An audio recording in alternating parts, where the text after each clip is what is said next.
Hi friends, Pandian store episode ரிவ்யூவில் என்ன நடக்குதுன்னு பார்க்கலாமாங்க. இங்கே நம்ம மீனா, மயில், ராஜி 3 பேரும் அவங்க ஹஸ்பண்ட் கிட்ட பேசி ஒரு வழியாக அரசியை வந்து காலேஜ் போகிறதுக்கு ஒத்துக்க வைக்கிறாங்க. இங்கே நம்ம செந்தில், நம்ம சரவணன், கதிர் 3 பேரும் சேர்ந்து அவங்க அப்பா அம்மாவை ஓகே சொல்ல வைக்கிறாங்க. இங்கே நம்ம பாண்டியன் இருந்துட்டு அரசி விஷயத்தில் எதுவாக இருந்தாலும் கோமதி சொல்கிறது தான், கோமதி என்ன சொல்கிறாதோ அதுதான் நானும் கேட்பேன் அப்படிங்கிற மாதிரி சொல்கிறாங்க. இங்கே கோமதிக்கு விருப்பமே இல்லை, தயவு செஞ்சு இதை பற்றி யாரும் பேசாதீங்க, அவளுக்கு கல்யாணம் நாங்கள் பண்ணி வைக்கிறது தான் அப்படின்ற மாதிரி சொல்கிறாங்க. எங்கள் கதிர் இருந்துட்டு, இங்கே பாருங்கம்மா சொல்கிறத புரிஞ்சுக்கோங்க, இப்போது நம்ம அவசரத்துக்கு கல்யாணம் பண்ணிடுறோம், அதுக்கப்புறம் பிற்காலத்துக்கு அவளோட எதிர்காலம் நல்லா இருக்கணும்ல, அவள் படித்தாதான் நல்லது, அவள் படித்து ஒரு வேலையில் இருக்கணும், அதுதான் அவளுக்கும் சேஃப்டியும் கூட. இங்கே பாருமா, நாங்கள் ஒவ்வொருத்தராக ஒவ்வொரு நாளாக மாற்றி அவளை காலேஜ் கூட்டிகிட்டு போயிட்டு விடுறோம், அவளை பத்திரமா பார்த்துக்குறோம், அந்த குமார் கண்ணில் படாமல் பார்த்துக்குறோம், நீங்கள் தயவு செஞ்சு எங்களுக்காக அரசியை காலேஜ் அனுப்பி தான் ஆகணும் அப்படின்னு சொல்லிட்டு அவங்க 3 பேரும் ரெக்வஸ்ட்டாக கேட்டுக்கிறதுனால இங்கே நம்ம கோமதிக்கு யோசிக்கிறாங்க ஒரு நிமிஷம். இருந்தாலுமே அவங்களுக்கு விருப்பமே இல்லை. என்னமோ அவன் மேலெல்லாம் எனக்கு சுத்தமாக நம்பிக்கையே கிடையாது, நீங்கள் எல்லாரும் சொல்கிறீங்களே அப்படின்றதுக்காக தான் நான் ஓகே சொல்கிறேன் அப்படின்னு சொல்லிட்டு இங்கே கோமதி வந்து இரு மனசோடு தான் சொல்கிறாங்க. ஏன்னா அரசி மேலே சுத்தமாக அவங்களுக்கு நம்பிக்கையே இல்லை. பாண்டியனை வந்து தலைகுனியை வச்சுட்டாங்க இல்லையா, அதனால தான் இங்கே நம்ம கோமதிக்கு அரசி மேலே அவ்வளோ ஒரு கோவம், அரசியோட வாழ்க்கையை நினச்சும் தான் அவங்க வருத்தப்படுறாங்க. அதுக்கப்புறம் இங்கே சரவணன் இருந்துட்டு, சரி அரசி நீ போயிட்டு காலேஜுக்கு ரெடி ஆகிட்டு வா அப்படின்னு சொல்கிறாங்க. செந்தில் இருந்துட்டு நான் கூட்டிகிட்டு போகிறேன் போமா அப்படின்னு சொல்கிறாங்க. எங்கள் அரசியுமே ரெடி ஆகிக்கிட்டு இருக்காங்க. கோமதி போய் நிற்கிறாங்க. எங்கள் பாருடி, நீ எப்படி போயிட்டு வரணுமோ அப்படி போயிட்டு வா, நீ பாட்டுக்கு ஓடி ஈடி போகிறேன் அப்படின்னு சொல்லிட்டு போயிட்டேன்னா அதுக்கப்புறம் நாங்களும் இந்த உலகத்தை விட்டே போயிடுவோம் அப்படின்னு சொல்கிறாங்க. இங்கே நம்ம அரசி இருந்துட்டு, ப்ளீஸ்மா எப்போவும் என்ன சந்தேகமாகவே பேசாத, சந்தேகமாகவே பார்க்காதம்மா, ஒரு மாதிரி கஷ்டமாக இருக்குது அப்படின்னு சொல்கிறாங்க. சந்தேகம் மாதிரி இல்லை, சந்தேகத்தோடு தான் உன்னை நான் பார்த்துக்கிட்டு இருக்கேன், எனக்கு வந்து உன் மேலே சுத்தமாக நம்பிக்கை கிடையாது, வீட்டில் உள்ளவங்க எல்லோரும் சொன்னாங்களே அப்படின்றதுக்காக தான் நான் உன்னை காலேஜுக்கு அனுப்பி வைக்கிறேன், எந்த ஒழுக்கத்தோடு போயிட்டு வரணுமோ அப்படி ஒழுங்காக போயிட்டு ஒழுங்காக வீட்டுக்கு வர, படிப்பை மட்டும்தான் பார்க்குறேன் நீ, சரியா அப்படின்னு சொல்கிறாங்க. சரிம்மா நீ கவலைப்படாத அப்படின்னு சொல்கிறாங்க. அம்மா இம்மானாலாம் உறவாடாத, நீ பண்ண காரியத்துக்கு நான் இன்னும் உயிரோடு இருக்கேனேன்னு சொல்லிட்டு நீ சந்தோஷப்படு அப்படின்னு சொல்கிறாங்க. அரசிக்கு ரொம்பவே மனசு கஷ்டமாகுது. இங்கே இன்னொரு சைடு குமார் வந்து அரசியோட வீட்டவே எட்டி பார்த்துக்கிட்டு இருக்காங்க, அரசி வருவாங்களான்னு சொல்லி. இங்கே சுகன்யா தான் வெளியே வந்து நின்று பார்த்துக்கிட்டு இருக்காங்க. எதுக்காக இந்த குமார் இங்கே வெளியே பார்த்துக்கிட்டு இருக்கான், இந்த வீட்டில் உள்ளவங்க பார்த்தாங்கன்னா பெரிய பிரச்சனையும் வந்துடுமே அப்படின்னு சொல்லிட்டு குமார் கிட்ட போயிட்டு, குமார் உள்ளே வா அப்படின்னு சொல்லிட்டு அவங்க வீட்டுக்கு போகிறாங்க. அதாவது குமார் அவங்க வீட்டுக்கு. அவங்க 2 பேரும் போய் பேசிக்கிறாங்க. இங்கே நம்ம சுகன்யா கேட்குறாங்க, குமார் எதுக்காக அந்த வீட்டவே வெறிச்சு பார்த்துக்கிட்டு இருக்க அப்படின்னு கேட்க, அது வந்து சித்தி இது அரசியை பார்க்க தான், அரசியை பார்த்து பேசணும் நான் அப்படின்னு தயங்கிக்கிட்டே சொல்ல, அரசியை பார்த்து வெளியவே அங்கேயே நின்று பேசலான்னு நினைக்கிறியா, உனக்கு கொஞ்சமாவது அறிவு இருக்கா, என் அக்கா விட்டு பையன் தான், இருந்தாலும் வேறு வழி இல்லை, உன்னை திட்டி தான் ஆகணும், உனக்கு கொஞ்சம் கூட மூளையே வேலை செய்யலை போல், அரசி அங்கே வெளியே நின்று அவ கூட பேசணுன்னா வீட்டில் உள்ளவங்க பார்த்தா பெரிய பிரச்சனை வரும்னு உனக்கு தெரியாதா அப்படின்னு கேட்குறாங்க. ஐயோ சித்தி, நான் அவங்க காலேஜ் அண்ணன் கூட போயிட்டு பார்த்து பேசலான்னு போனேன், ஆனால் அவங்க அண்ணனுங்க கூட்டிகிட்டு வராங்க, கண்டிப்பாக பேசவே முடியாது அப்படின்னு சொல்ல, சரி வேறு எப்பயாச்சும் பேசலாம்ல காலேஜுக்கு போயிட்டதுக்கப்புறம் அப்படின்னு சொல்கிறாங்க. அங்கே லேடிஸ் காலேஜ் சித்தி, கண்டிப்பாக அங்கே யாருமே விட மாட்டாங்க, ஜென்ஸ் எல்லாம் அங்கே அலோடே இல்லை அப்படின்ற மாதிரி சொல்கிறாங்க. வேறு என்ன தான் பண்ண முடியும் அப்படின்னு கேட்க, குமார் இருந்துட்டு, ப்ளீஸ் சித்தி நீங்கள் தான் எனக்கு உதவி செய்யணும், அரசியை நான் பார்த்து பேசணும் அப்படின்னு சொல்கிறாங்க. சரி குமார், அரசியை பார்த்து பேசுகிறேன்னே வச்சுப்போம், அவளை பார்த்து பேசினா அப்படின்னா அவன் மனசை மாற்றிடுவிய நீ, அவன் மனசு இப்போ கல் மாதிரி, அதை கரைக்கிறது ரொம்ப கஷ்டம், உன்னால் முடியுமா அப்படின்னு கேட்க, கண்டிப்பாக முடியும், நான் அரசியை பேசி சமாதானம் செஞ்சுருவேன் அப்படின்னு சொல்லிட்டு இங்கே நம்ம குமார் வந்து ரொம்பவே நம்பிக்கையாக சொல்கிறாங்க. ஆனால் எங்கள் சுகன்யா இருந்துட்டு, இங்கே பாரு குமார், நான் எப்படியாவது பேசி நான் அவளை கூட்டிகிட்டு வரேன் காலேஜுக்கு, நான் கூட்டிகிட்டு வரேன் அவளை, அப்போது காலையில் நேரத்தில் நீ வந்து அவள் கூட 10 நிமிஷம் தான் உனக்கு டைம் கொடுப்பேன், அவள் கூட பேசி அவள் மனசை கரைக்கிற, அவள் மனசை மாற்ற ட்ரை பண்ணுற, அவ்வளோதான் சரியா, நான் கிளம்பிட்டதுக்கப்புறம் உனக்கு மெசேஜ் பண்ணுறேன் அப்படின்னு சொல்லிட்டு சுகன்யா வந்து கோமதியோட வீட்டுக்கு வராங்க. அப்போ தான் நம்ம அரசி வந்து காலேஜ் கிளம்புறதுக்காக ரெடி ஆகிக்கிட்டு இருக்காங்க. இங்கே நம்ம சுகன்யா போனதுமே, என்ன அரசி காலேஜுக்கு கிளம்பிட்டியா அப்படின்னு கேட்குறாங்க. ஆமாம், சரி யார் உன்னை கூட்டிகிட்டு போகிறது அப்படின்னு கேட்க, கோமதி இருந்துட்டு செந்தில் தான் கூட்டிகிட்டு போகிறான் அப்படின்னு சொன்னதுமே, சரி அவங்களுக்கு வேலை இருக்கும்ல, அதெல்லாம் நிறையவே ஏகப்பட்ட வேலை இருக்குது.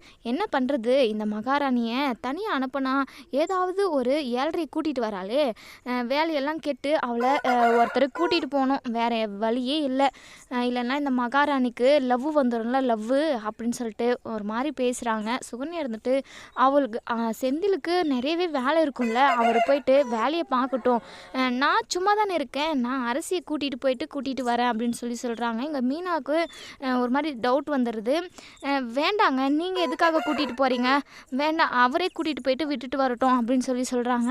அதுக்கு எங்கள் சுகன்யா இருந்துட்டு கோமதி கிட்ட சொல்கிறாங்க, அத்தாச்சி என் மேலே அவங்களுக்கு நம்பிக்கை இல்லையா, ஏன் மீனா இப்படி வெடுக்குன்னு பேசுகிறாங்க, நான் அரசியை கூட்டிகிட்டு போயிட்டு பத்திரமா கூட்டிகிட்டு வரமாட்டேன்னா என்ன அப்படின்னு சொல்லிட்டு சுகன்யா ஒரு மாதிரி முகத்தை சுழிச்சிக்கிட்டு பேசுங்க. நம்ம கோமதி இருந்துட்டு சரி மீனா, அவளை கூட்டிகிட்டு வரட்டும் விடு, சுகன்யா பத்திரம், அரசியை கூடவே கூட்டிகிட்டு போ, அவளை தனியாக விட்டுட்டு வந்துட போகிற, போயிட்டு உள்ள காலேஜ் உள்ள ரூம்லேயே விட்டுட்டு வந்துடு, வெளியே கூட விடாத அப்படின்னு சொல்லிட்டு கோமதி சொல்லி அனுப்புகிறாங்க. எங்கள் சுகன்யாவுமே அத்தாச்சி நீங்கள் எதுக்காகவும் பயப்படாதீங்க, நான் அரசியை பத்திரமா கூட்டிகிட்டு வந்துடுறேன் அப்படின்னு சொல்கிறாங்க. எங்கள் மீனாவுக்கு டவுட்டாகவே இருக்குது. எங்கள் அரசியும் சுகன்யாவும் கிளம்பிடுறாங்க. இங்கே நம்ம மீனா இருந்துட்டு செந்தில்கிட்ட சொல்கிறாங்க, ஏங்க எனக்கு என்னமோ சந்தேகமாக இருக்குது, சுகன்யா சித்தி வந்து ஏதோ ஒரு வேலை பார்க்குறாங்க அப்படின்னு சொல்லிட்டு அவங்க 2 பேரும் மீட் பண்ணி, அதாவது அரசியும் நம்ம சுகன்யாவும் தனித்தனியாக பேசிப்பாங்க இல்லையா, அன்றைக்குமே நம்ம சுகன்யா வந்து அரசியை பிரெயின் வாஷ் பண்ணணும் எப்படியாச்சு அப்படின்னு சொல்லி பேசிக்கிட்டு இருந்தது எல்லாத்தையுமே நம்ம மீனா கேட்டிருப்பாங்க. அதனால தான் சந்தேகத்தோடு எங்கள் செந்தில்கிட்ட சொல்கிறாங்க. செந்தில் இருந்துட்டு சரி மீனா, உனக்கு சந்தேகமாக இருக்குது அப்படின்னா நம்ம பின்னாடியே போய் பார்ப்போம் என்னதான் நடக்குது அப்படின்னு சொல்லிட்டு அப்படின்னு நம்ம செந்தில் சொல்கிறாங்க. சரிங்க, அதுதான் கரெக்டு, எனக்கு இந்த சுகன்யா மேலே சுத்தமாக நம்பிக்கை இல்லை அப்படின்னு சொல்லிட்டு மீனா பேசிக்கிட்டு இங்கே சுகன்யா வந்து அரசிக்கே தெரியாமல் ஃபோனில் வந்து மெசேஜ் பண்ணிடுறாங்க குமாருக்கு, நான் அரசியை கூட்டிகிட்டு காலேஜுக்கு போய்கிட்டு இருக்கேன், நீ வந்துரு குமார் அப்படின்னு சொல்லிட்டு மெசேஜ் பண்ணுறாங்க. இந்த மெசேஜுமே குமார் பார்த்துடுறாங்க. அப்பா எப்படியோ சித்தி போன காரியத்தை பக்காவாக முடிக்குவாங்க போல், நம்ம போயிட்டு எப்படியாவது அரசி மனசை மாற்றிடணும், அரசியை முடிஞ்சால் இப்போவே கூட்டிகிட்டு போயிட்டு கல்யாணம் பண்ணிடணும், இல்லைனா இந்த பெரியப்பா எனக்கு வேற ஒரு கல்யாணம் பண்ணிடுவாங்க, அதுக்கு முன்னாடி அரசிக்கு வேற ஒருத்தரை கல்யாணம் பண்ணி வச்சுருவாங்க, இது மட்டும் நடக்கவே கூடாது, எப்படியாவது அரசியை பேசி சமாதானம் செஞ்சு அவளை நம்ம இன்றைக்கே கூட்டிகிட்டு போயிடணும் அப்படின்ற மாதிரி இங்கே குமார் வந்து யோசிச்சுக்கிட்டு காலேஜில் வராங்க. நம்ம அரசியும் இந்த சுகன்யாவும் வந்துடுறாங்க. இங்கே குமாரை பார்த்துட்டு அரசி வந்து ரொம்பவே பயப்படுறாங்க, ரொம்பவே ஷாக் ஆகுறாங்க. ஏங்க நீங்கள் எதுக்காக இங்கே வந்தே அப்படின்னு சொல்லி கேட்க, எங்கள் சுகன்யா இருந்துட்டு என்ன அரசி இப்படி பேசுகிற, பாவம் குமார் எப்போவும் உன் நினைப்பாக தான் இருக்கான், நீ தான் அவனை மறந்துட்ட, அவன் உன்னை உயிருக்கு உயிராக லவ் பண்ணான், ஆனால் நீ உன் அப்பா அம்மாவை பேச்சை கேட்டுக்கிட்டு நீ வேற ஒரு கல்யாணத்துக்கு ஓகே சொல்லிட்ட, இப்போ குமார் என்ன பண்ணுவான், நீ பண்ணிக்கிட்டு இருக்கிறது ரொம்ப தப்பு, குமாருக்கு நீ துரோகம் பண்ணிக்கிட்டு இருக்க அரசி, நீ படிச்சிருக்க ஆனால் உனக்கு சுத்தமாக அறிவே இல்லை, ஒருத்தரை இப்படி ஏமாத்துறது ரொம்ப தப்பு தானே அப்படின்னு சொல்லிட்டு எங்கள் சுகன்யா வந்து பேசிக்கிட்டு இருக்காங்க. அத்தை தயவு செஞ்சு இது வரைக்கும் நீங்கள் பண்ணதெல்லாம் போதும் அத்தை, உங்களால் தான் நான் இப்போ இந்த ஒரு நிலமையில் இருக்கேன், நீங்கள் படத்துக்கு மட்டும் என்னை கட்டாயப்படுத்தி கூப்பிடாமல் இருந்தீங்கன்னா கண்டிப்பாக நான் பாட்டுக்கு காலேஜ் போயிட்டு இருந்திருப்பேன் அப்படின்னு சொல்கிறாங்க. இங்கே குமார் இருந்துட்டு அரசி அதெல்லாம் விட அரசி, யாராச்சும் பார்த்துட்டு போகிறாங்க, தயவு செஞ்சு நான் சொல்கிறத கேளு அரசி, உன்னை விட்டுட்டு என்னால் இருக்க முடியாது அரசி, உன்னை நான் உயிருக்கு உயிராக லவ் பண்ணேன், உன்னை பிரிஞ்சு என்னால் ஒரு நிமிஷம் கூட இருக்க முடியல, தயவு செஞ்சு வா, இப்போவே வா, நம்ம போயிட்டு கல்யாணம் பண்ணிப்போம் அப்படின்னு சொல்கிறாங்க.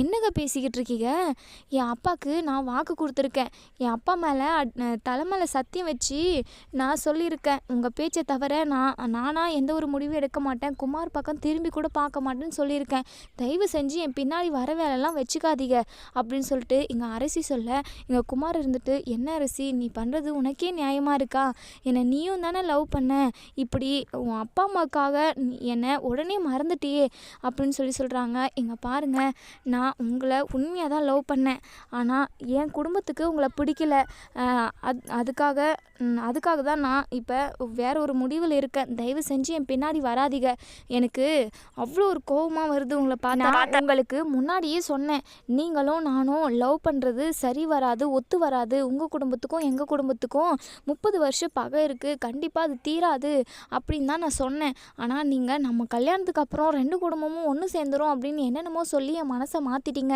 நான் என்னமோ கரெக்டாக தான் இருந்தேன். கண்டிப்பாக இது வந்து சரிப்பட்டு வராதுன்னு நினச்சேன். ஆனால் நீங்கள் என்னென்னமோ பேசி என்னை லவ் பண்ண வச்சுட்டீங்க. அதெல்லாம் சரிதான். ஆனால் இப்போதைக்கு உங்களை கல்யாணம் பண்ணிக்கிற சுச்சுவேஷனில் நான் கிடையாது.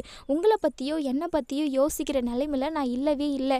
என் அப்பா தான் எனக்கு முக்கியம். என் அப்பாவும் என் அம்மாவும் என் அண்ணனுங்க தான் எனக்கு ரொம்ப ரொம்ப முக்கியம். அவங்க என்ன சொல்கிறாங்களோ அதை கேட்டு தான் நான் நடப்பேன் அப்படின்னு சொல்லிட்டு இங்கே நம்ம அரசி பேசிக்கிட்டு இருக்க பின்னாடியே நம்ம மீனாவும் செந்திலும் வராங்க. அங்கே பாருங்கள், சுகன்யாவை நீங்கள் நம்பாதீங்கன்னு நான் சொன்னேன்ல. சுகன்யா கிட்ட தான் மொத்த வேலையுமே இருக்கிறது. இதுக்கப்புறம் சுகன்யாவும் அரசியும் ஒன்று சேர்ந்து பேசவே கூடாது. பாருங்கள், அந்த குமார் பையில வர வச்சு அரசி கூட பேச வச்சுக்கிட்டு இருக்காங்க. இதெல்லாம் பண்ணுறதுக்கு அவங்களுக்கு கொஞ்சம் கூட கூசவே கூசாதா சி அப்படின்னு சொல்லிட்டு நம்ம மீனா வந்து செந்தில்கிட்ட சொல்ல செந்திலுக்கு பயங்கர கோவம் வருது. உடனே வண்டியை விட்டு இறங்கினதுமே குமாரை ஓடி வந்து பல்லார்னு ஒரு அறை விட்டு ஷர்ட்டை பிடிச்சி, டேய் என் தங்கச்சி பின்னாடி சுத்தாதன்னு நான் ஏற்கனவே சொல்லிட்டு தாண்டா வந்தேன். உனக்கு எவ்வளோ தைரியம், எம்பட்டு தைரியம் இருந்தால் என் தங்கச்சி பின்னாடியே நீ வந்து இப்போ என் தங்கச்சி கூட பேசிக்கிட்டு இருப்ப. டேய் உனக்கு பேசுறதுக்கு நாக்கு இருக்காதடா, இழுத்து வச்சு அறுத்துருவேன் அப்படின்னு சொல்லிட்டு அவ்வளோ ஒரு கோவமாக பேசுகிறாங்க. இங்கே சுகன்யாவுக்கு அப்படியே படபடன்னு வருது. உடனே அரசி இருந்துட்டு, இங்கே பாருண்ணே, அவர் என்கிட்ட பேச தான் வந்தார். தயவு செஞ்சு நீங்கள் எதுவுமே சண்டை போடாதீங்க. நான் அவர்கிட்ட என்னென்ன சொல்லணுமோ எல்லாத்தையும் சொல்லியாச்சு. இதுக்கப்புறம் அவர் என் பின்னாடி வரமாட்டார். நானும் இவரை திரும்பி கூட பார்க்க மாட்டேனே. எனக்கு நீங்களும் அம்மாவும் அப்பாவும் தான் ரொம்ப முக்கியம்ண்ணே. தயவு செஞ்சு சண்டை போடாதீங்க அப்படின்னு சொல்லிட்டு எங்கள் அரசி சொல்கிறாங்க. எங்கள் செந்தில் இருந்துட்டு, இல்லை அரசி, இவனை சும்மாவே விடக்கூடாது. இவனால் தான் இப்போ உன் வாழ்க்கை இப்படி கெட்டு கிடக்குது. நீ படிக்கிறதுக்கு வரத்துக்கு கூட ஃப்ரீடமாக வர முடியல. இப்போது நாங்கள் உன்னை சந்தேகப்படுற மாதிரியும் உன்னை வந்து காலேஜில் டெய்லி விட்டுட்டு கூட்டிகிட்டு போனோம். உன் மேலே ஒரு நம்பிக்கை இல்லாத ஒரு வாழ்க்கையை தான் இப்போ வாழ்ந்துக்கிட்டு இருக்கேன். எனக்கு அதெல்லாம் நினச்சா ரொம்ப கஷ்டமாக இருக்குது. சின்ன பிள்ளையாக இருந்த ஜாலியாக காலேஜுக்கு போயிட்டு வீட்லேயும் செம்ம ஜாலியாக அப்பா கூட சந்தோஷமாக இருந்தேன். இப்போ யாருமே உன் கூட முகம் கொடுத்து பேசுறதில்ல. நீ இப்போ கஷ்டத்தில் இருக்கனா அதுக்கு இவன் தான் காரணம். அதே சமயம் நீ இவனை கல்யாணம் பண்ணிட்டு போயிருந்தனா ஒரு வேளை கண்டிப்பாக உனக்கு நல்லதே நடந்திருக்காது. இவன் உன்னை ரொம்பவே கொடுமைப்படுத்தியிருப்பான். இவன் நல்லவன் இல்லை அரசி, இவனை சும்மாவே விடக்கூடாது அப்படின்னு சொல்லிட்டு ஷர்ட்டை பிடிச்சி அடிச்சுக்கிட்டே இருக்காங்க. இங்கே அரசி இருந்துட்டு, அண்ணா ப்ளீஸ்ண்ணே, அவர்கிட்ட நான் சொல்லிட்டேன், தயவு செஞ்சு அவரை விட்டுருங்க, நீங்கள் 2 பேரும் சண்டை போடாதீங்க அப்படின்னு சொல்லிட்டு எங்கள் அரசி வந்து சொல்கிறாங்க. மீனாவுமே சரிங்க விடுங்கன்னு சொல்லிட்டு எங்கள் செந்தில வந்து ஒரு வழியாக சமாதானப்படுத்துகிறாங்க. எங்கள் குமார் இருந்துட்டு, மச்சான் ப்ளீஸ் மச்சான், உன் தங்கச்சி இல்லாமல் என்னால் இருக்க முடியல மச்சான். உன் தங்கச்சியை நான் உயிருக்கு உயிராக லவ் பண்ணுறேன். நான் முன்ன மாதிரி இல்லை, நான் மாறிட்டேன், நான் நல்லவன் மச்சான். உன் தங்கச்சியை நான் ரொம்ப நல்லா வச்சு பார்த்துக்குவோம் மச்சான், ப்ளீஸ் மச்சான் அப்படின்னு சொல்லிட்டு செந்தில் காலில் விழுந்து என்ன அரசி கூட சேர்த்து வை மச்சான் அப்படின்னு சொல்லிட்டு சொல்கிறாங்க. எங்கள் செந்தில் இருந்துட்டு, அடச்சி பக்கம் போயிடு, உன்னுடைய கேரக்டர் என்னன்னு எனக்கு தெரியும். நீ தேவையில்லாமல் உன்னுடைய நாடகத்தெல்லாம் என்கிட்ட நடத்தாத அப்படின்னு சொல்லிட்டு செந்தில் சொல்கிறாங்க. உடனே நம்ம மீனா இருந்துட்டு, இங்கே பாருங்கள், நீங்கள் சைலண்ட்டாக அமைதியாக இருங்க. நான் அப்போவே சொன்னல, எனக்கு எல்லா டவுட்டும் எல்லா சந்தேகமும் இந்த சுகன்யா மேலே தான். இவங்க தான் கண்டிப்பாக அரசியை லவ் பண்ண வச்சுருக்கணும். இப்போ குமாரையும் வர சொன்னது இவங்க தான். நீங்கள் தானே குமாருக்கு ஃபோன் போட்டு நீங்கள் வர சொன்னீங்க. எனக்கு நல்லாவே தெரியும், அரசியை நீங்கள் கூட்டிகிட்டு போகும்போதே எனக்கு சந்தேகம் வந்தது அப்படின்னு சொன்னதுமே நம்ம சுகன்யாவுக்கு பயங்கர ஷாக் ஆகுது. என்னங்க நீங்கள் ஏன் மேலே சந்தேகப்படுறீங்க? நான் பாட்டுக்கு அரசியை கூட்டிக்கிட்டு தான் வந்தேன். நான்லாம் குமாருக்கு எல்லாம் ஃபோன் பண்ணி சொல்ல கிடையாது அப்படின்னு சொல்கிறாங்க. உடனே மீனா இருந்துட்டு, சரிங்க நீங்கள் சொல்லலை தான், சரிங்க உங்கள் ஃபோனை கொடுங்க, நான் செக் பண்ணி பார்க்குறேன் அப்படின்னு சொல்லிட்டு மீனா கேட்டதுமே சுகன்யாவுக்கு அப்படியே பதட்டமாக வருது. ரொம்பவே பயப்படுறாங்க. அவங்களுக்கு முகமெல்லாம் வேக்கிற மாதிரி இருக்குது. என்னங்க முகமெல்லாம் வேக்குது? சரிங்க உங்கள் ஃபோனை கொடுங்க, நான் செக் பண்ணிக்கிறேன், நீங்கள் ஃபோன் பண்ணிங்களா இல்லைங்களான்னு சொல்லிட்டு அப்படின்னு சொல்லிட்டு மீனா கேட்க, நான் எதுக்காக ஃபோன் கொடுக்கணும்? அப்படியெல்லாம் கொடுக்க முடியாது. என்ன நீங்கள் சந்தேகப்படுறீங்களா அப்படின்னு சொல்லி கேட்க, ஆமாங்க சந்தேகம் தான் பண்ணுறேன். உங்களால் தான் அரசி வாழ்க்கைக்கே ஒரு பெரிய கேடே வரப்போகுது. அரசியோட வாழ்க்கையே அழிய போகுது. நீங்கள் தயவு செஞ்சு அரசி வாழ்க்கையில் குறுக்கிடாதீங்க, இல்லைனா நான் பொல்லாதவள ஆகிடுவேன் அப்படின்னு சொல்லிட்டு மீனா பேசிக்கிட்டு இருக்க. சுகன்யாவோ, என்னங்க நீங்கள் ஓவராக தான் விட்டால் பேசிக்கிட்டு இருக்கீங்க. விட்டால் அரசியும் குமாரும் அவங்கள லவ் பண்ண வச்சதே நான் தான். அவங்க 2 பேருமே அறிமுகம் இல்லாத இருந்தாங்க, நான் தான் அறிமுகப்படுத்தி வச்ச மாதிரியும் நீங்கள் பேசிக்கிட்டு இருக்கீங்க அப்படின்னு சொல்ல எங்கள் மீனாவோ, ஆமாங்க எல்லாத்துக்கும் காரணம் நீங்கள் தான், உங்களால் தான் அரசி வாழ்க்கை இப்படி இருக்குது. இந்த குமார் பையனெல்லாம் லவ் பண்ண சொல்லி நீங்கள் சொல்லியிருக்கீங்க, படத்துக்கும் நீங்கள் தான் கூட்டிகிட்டு போனீங்கன்னு எனக்கு நல்லாவே தெரியும். அரசி என்கிட்ட எல்லா உண்மையும் சொல்லிட்டா அப்படின்னு சொல்லி சொல்கிறாங்க. அதாவது நம்ம மீனை வந்து போட்டு வாங்குறாங்க. உடனே அரசிக்குமே பயங்கர ஷாக் ஆகுது. நம்ம சுகன்யா இருந்துட்டு, என்ன அரசி சொல்லிட்டாளா? ஐயோ, இந்த அரசி என்ன வேலை பார்த்து வச்சுருக்கா, எல்லா விஷயத்தையும் சொல்லிகிட்ருக்காளே. இப்போ என்னங்க, சும்மா தான் நான் படத்துக்கு போகலாமேன்னு போனேன், அப்போ குமார் வந்தான், அவனையும் கூட்டிகிட்டு போனேன், அதில் என்ன தப்பு இருக்குது அப்படின்னு சொல்லி எங்கள் சுகன்யாவே அவங்க வாயாலே மாட்டிக்கிறாங்கன்னே சொல்லலாம். மீனாக இருந்துட்டு, ஓ அப்போ நீங்கள் தான் படத்துக்கே அரசியை கட்டாயப்படுத்தி கூட்டிகிட்டு போனதா? பார்த்தியா, சும்மா தான் நான் போட்டு வாங்கினேன், இப்போது நீங்களே உங்கள் வாயால் உண்மையை உளறிட்டீங்க. அப்போது குமாரும் அரசியும் லவ் பண்ணுற விஷயம் உங்களுக்கு ஏற்கனவே தெரிஞ்சிருக்கு, எல்லாத்துக்கும் காரணம் நீங்கள் தாங்க அப்படின்னு சொல்லிட்டு மீனா வந்து சொல்கிறாங்க. செந்திலுக்கு பயங்கர அதிர்ச்சியாக இருக்குது. அத்தை, நீங்கள் இப்படி பண்ணுவீங்கன்னு சொல்லிட்டு நான் கொஞ்சம் கூட எதிர்பார்க்கல, நீங்கள் ரொம்ப நல்லவங்கன்னு நினச்சேன், ஆனால் அரசி வாழ்க்கையை கெடுக்கணும்னு நினைக்கிறீங்க, உங்களை பார்க்கவே எனக்கு அருவெறுப்பாக இருக்குது அப்படின்னு சொல்லிட்டு ஒரே வார்த்தையோடு முடிச்சிடுறாங்க. இங்கே நம்ம சுகன்யாவுக்கு ரொம்பவே பயமாக இருக்குது. ஐயோ, இங்கே நடந்தது எல்லாமே வீட்டுக்கு தெரிய வந்தால் பெரிய பிரச்சனை வருமே அப்படின்னு சொல்லிட்டு ரொம்பவே பயப்படுறாங்க. உடனே நம்ம செந்தில் இருந்துட்டு, சரி அரசி நீ காலேஜுக்கு போ அப்படின்னு சொல்கிறாங்க. அதுக்கப்புறம் நம்ம அரசி வந்து கிளாஸுக்கு போயிடுறாங்க. இங்கே குமார் இருந்துட்டு அழுதுகிட்டே நிற்கிறாங்க.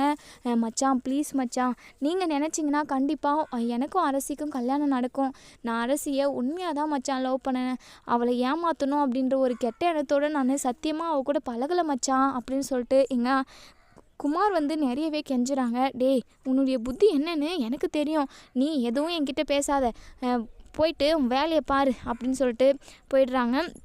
அதுக்கப்புறம் எங்கள் மீனா வந்து செந்தில்கிட்ட சொல்கிறாங்க, இங்கே நடந்த பிரச்சனையெல்லாம் வீட்டுக்கு தெரிய வேண்டாங்க, இங்கே நடந்து தெரிஞ்சால் கண்டிப்பாக அத்தை அரசியை திரும்பவும் காலேஜ் அனுப்ப மாட்டாங்க அப்படின்னு சொல்லிட்டு நம்ம மீனா சொன்னதுமே இங்கே செந்தில் சொல்கிறாங்க, எனக்குமே அரசியை காலேஜ் அனுப்பக்கூடாதுன்னு தான் தோணுது, காலேஜ் போகிறப்ப எப்படியோ ஒன்று ஏதாச்சும் ஒன்று விபரீதம் நடந்துருச்சுன்னா இந்த குமார் பையன் கம்மியானவும் இல்லை, அரசியை கடத்துறதுக்கு கூட வாய்ப்பு இருக்குது, எனக்கு என்னமோ அரசி காலேஜ் போகிறதுல சுத்தமாக உடன்பாடு இல்லைன்னு தோணுது அப்படின்னு சொல்கிறாங்க.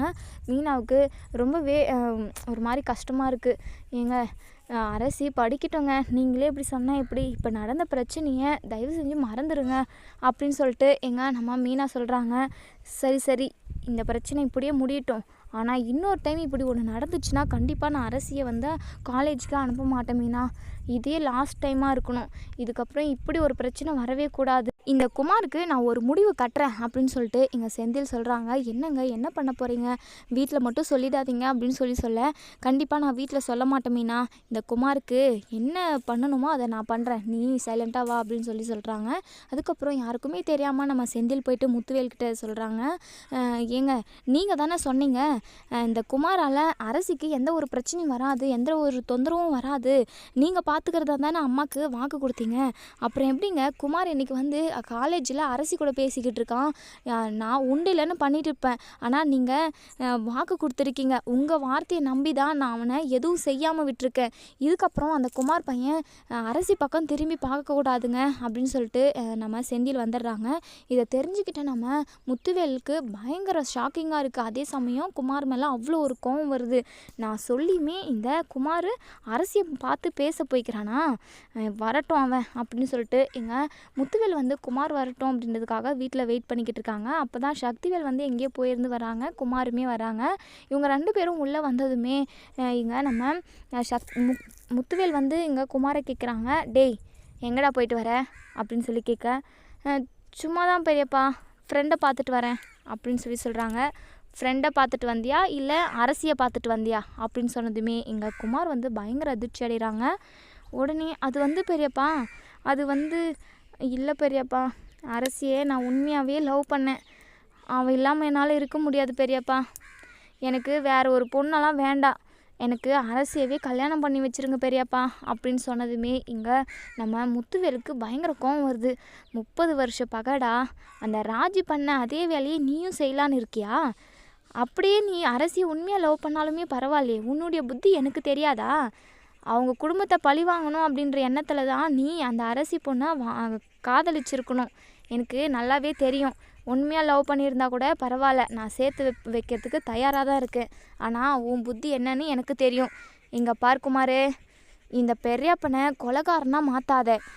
நான் என்ன பண்ணுவேன்னு எனக்கே தெரியாது. ஏற்கனவே உங்ககிட்ட சொல்லியிருக்கேன்ல, அரசி கூட பேசக்கூடாது, அரசி பக்கமே நீ தலை வச்சு படுக்கக்கூடாதுன்ட்டு. நான் உங்ககிட்ட வாக்கு கொடுத்துருக்கேன். என்னுடைய வாக்கை நீ காப்பாற்ற மாட்டியா? இங்கே பாருடா, இதுக்கப்புறம் இப்படி ஒரு தப்பு நடந்தது, அவ்வளோதான், உன்னை கொலையே பண்ணிடுவேன். எனக்கு உயிரை விட கௌரவம் தான்டா முக்கியம் அப்படின்னு சொல்கிறாங்க. என்ன பெரியப்பா, உங்களுக்கு கௌரவம் முக்கியம், எனக்கு என் காதல் தான் முக்கியம் அப்படின்னு சொல்லி வசனம் பேசுகிறாங்க எங்கள் குமார். உடனே நம்ம முத்துவேலுக்கு பயங்கர கோவம் வந்துடுது. அப்போ தான் சுகன்யாவும் வீட்டுக்கு வராங்க. எங்கள் சுகன்யா வந்து முத்துவேல் வந்து எங்கள் குமாரை பயங்கரமாக திட்டிக்கிட்டு இருக்காங்க. அதை பார்த்து இவங்க ரொம்பவே பயந்து போகிறாங்க. இந்த விஷயத்தில் நமக்கும் உடன்பாடு இருக்குன்னு தெரிஞ்சால் அவ்வளோதான், 2 வீட்டாளுங்கிட்டையும் சிக்கிக்கிட்டு நம்ம தவிக்க வேண்டியது தான். இதுக்கப்புறம் குமாருக்கு நம்ம எந்த ஹெல்ப்பும் பண்ணக்கூடாது அப்படின்னு சொல்லிட்டு எங்கள் சுகன்யா வந்து மனசுக்குள்ளேயே நினைக்கிறாங்க. குமாரை போட்டு வெளுன்னு வெளுக்கிறதுக்குள்ளே இங்கே நம்ம சுகன்யாவுக்கு அப்படியே பயந்து நடுங்குறாங்க. உடனே முத்துவேல் இருந்துட்டு இங்கே குமாருக்கு எத்தனையோ டைம் சொல்லி பார்க்குறாங்க. இருந்தாலும் அரசியை கல்யாணம் பண்ணி வைங்கன்னு திரும்ப சொல்ல நம்ம முத்துவேலுக்கு கோவம் வந்து பல்லார்னு 2 அறை விட்டுறாங்க. சீக்கிரம் இன்றைக்கே ரெடியாகு, நம்ம மதுரைக்கு போயிட்டு பொண்ணை பார்த்துட்டு வந்துடுவோம். உன்னை இங்கே விட்டால் நீ அடங்க மாட்ட, உனக்கு ஒரு கால் கவுரு போட்டால் தான் நீ அடங்குவ. அரசி வாழ்க்கைக்கு எந்த ஒரு பங்கமும் வந்துடக்கூடாது, நீ உடனே கிளம்பு அப்படின்னு சொல்லிட்டு எங்கள் முத்துவேல் சொன்னதுமே இங்கே குமாருக்கு ரொம்பவே டென்ஷன் ஆகுது. இந்த ஆளை என்ன தான் பண்ணுறது அப்படின்னு சொல்லிட்டு பயங்கர கோவப்படுறாங்க முத்துவேல் மேலே. என்ன நடக்கும் அப்படிங்கிறத நம்ம வெயிட் பண்ணி பார்ப்போம் ஃப்ரெண்ட்ஸ்.